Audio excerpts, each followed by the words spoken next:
How to stop the housing discrimination villain.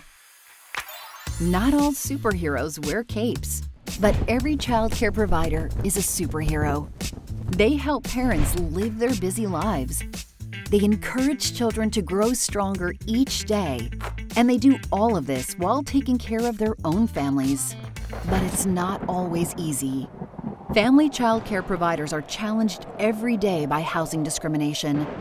Housing discrimination follows family child care providers everywhere they live, making it hard for them to help change the world and for family child care to be available in every neighborhood. How can we stop the housing discrimination villain? I'm glad you asked. Rental property. The Keep Kids Close to Home Act works like a cape that protects child care providers from the dangers of the housing discrimination villain, even in their rental property. The housing discrimination villain tries to stop child care providers from running their child care business from their rental home. Their plan is to evict child care providers from their rental homes, raise their rent, or refuse to rent to them just for being superheroes to their community. Luckily, more child care provider superheroes are finding this cape to keep themselves and their communities safe from housing discrimination. The Keep Kids Close to Home Act makes sure that all licensed family child care providers can offer child care from their home, no matter what type of residence it is.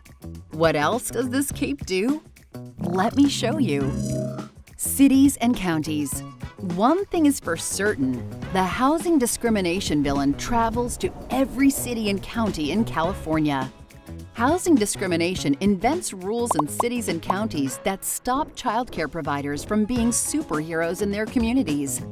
These rules make providers pay expensive fees for permits, control how many kids they could take outside at a time, and determine when parents have to pick up and drop off their kids. But child care providers are always protected by the Keep Kids Close to Home Act, no matter how scary things get. The Keep Kids Close to Home Act makes zoning permits in cities and counties completely disappear and makes it illegal to require child care providers to have traditional business licenses. Where else does this cape work its magic? Great question. Homeowners associations.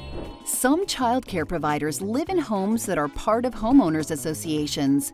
The housing discrimination villain uses this to their advantage and tries to stop providers from running their child care businesses at their home by saying it's against the rules of the homeowners association.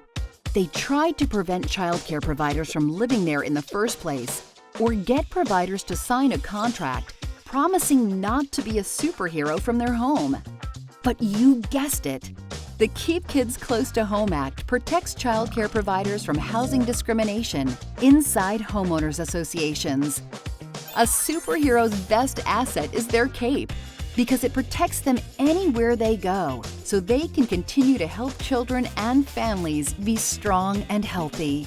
How do we stop the housing discrimination villain? We have to tell stories about them. And most importantly, we have to share with other child care providers that this cape exists.